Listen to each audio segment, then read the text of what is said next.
Good evening, everyone. It's an honor to be speaking here amongst friends and family, Mr. David Shapell.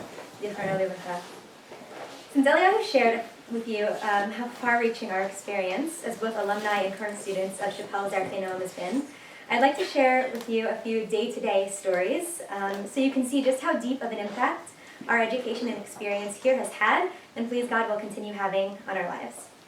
I'd like to take you back to an important Shabbos, December 25th, 2015, what Eliyahu and I like to call Shabbos Christmas. I come from an interesting background. Though my mother instilled a strong sense of Jewish identity in my sister and me, we were also participants in many non-Jewish rituals, because my father is a Catholic Italian from the Bronx. For the Skokin family, there was no religious conflict in our household. We were Jewish, and we celebrated Christmas and Easter. It was the best of both worlds. Now, as I began growing more observant on my Jewish journey, you can imagine the questions that arose. Could I still attend my father and sister's theatrical performances on Shabbos? Could I still eat the Italian delicacies my mother learned how to cook when she got married 29 years ago? Would I still hug my cousins? The queries ranged from practical to absurd. Thank God I had a firm grounding in both halachic and hashkafic issues thanks to my 7 months of Yahrzeit. When Eliyahu joined the family, our Shapell's education was really put to the test.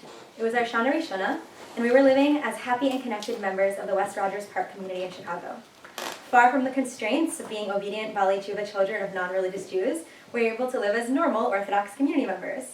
Finally blending in felt great, and we credit our time at Shapell's for that. But winter vacation quickly approached, and we had to pack up our diplomacy hats and board the plane for LaGuardia. For some people, skipping a complicated family affair would be a simple solution to a host of problems.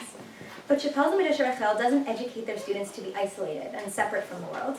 They encourage learning and exploring how to be integrated participants within it. We arrived at Grandma's apartment in the Northeast Bronx, about 45 minutes to Shkia. We immediately set up a cholent in a crock pot, warned everyone not to touch it, stashed our muksa, set up our Shabbos lighting in the guest room, and prepared to light candles next to the stereo that was blasting holiday tunes. Needless to say, it wasn't the ideal Shabbos atmosphere, but for my family, and especially Kanai Nahara, my 98-year-old grandmother, it was the ideal family atmosphere. She was overjoyed. Eliyahu and I had a strong enough grasp of Hilchos Shabbos thanks to our hours of learning with Rabbi Lerner, Rabbi Wienenfeld, and Rabbi Haber to work around all the potential traps. While family members asked us questions about our bizarre behaviors and what we weren't touching or eating, the words of Rabbi Karlinsky rang in our ears. Do not try to makarov your parents. I thought about the hours I had spent discussing familial relationships with Rabbi Shur and how different issues would press different people's buttons. We knew what leniencies to rely on and how to daven on our own. We shared Divrei Torah quietly over meals, and we acted out shul announcements between our own private davening in the morning. Why am I sharing this anecdote with you? Because our ability to participate in a hugely important family event while still adhering strictly to halacha is thanks in large part to our times at Shapell's Medesher Echel B'chaya.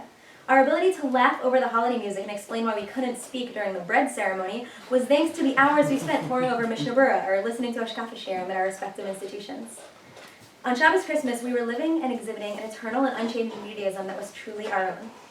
At no point were Eliyahu or I willing to compromise on Torah, but we were willing to compromise for the sake of being a part of our family community. That's the beauty of Shapell's Yahrzeit institution. Commitment that allows for flexibility, strong values that stand up to the tests of the modern world. Mr. Shapell, Zichrono Livracha, has given us, in so many of his toldos, an invaluable gift. He's given us the gift of a serious, Torah-true education in the holiest city in the world. He's given us the ability to be Kiddush Hashem wherever we go. When an alumna of Medesher Echel V'chaya proudly takes off days from her profession to observe the Jewish holidays, she is honoring the memory of Mr. Shapell. When a Shapell student calls his grandfather weekly to learn via telephone chavrusa, he is honoring Mr. Shapell's legacy. When we make the choice to build the Jewish future, set up Jewish homes, send our children to yeshivas, participate in shul events, contribute to our communities, we are actively pursuing Mr. Shapell's value of Jewish continuity. The amount of light and love a strong, grounded, and balanced Torah education can bring into the world is boundless. As both students and alumni of Shapell's Yahrzeit Medesher Echel B'chaya, we thank you, Mishpachat Shapell, for your dedication to your beloved husband, father, and friend's legacy. And so as we honor Mr. Shapell's Zatzal tonight in memory of his second Yahrzeit, I hope this small peek into the lives of a Shapell's couple has given you an idea of just how huge of an impact Mr. Shapell's generous life of giving has made and will please God continue to make on our lives and the lives of others. Thank you.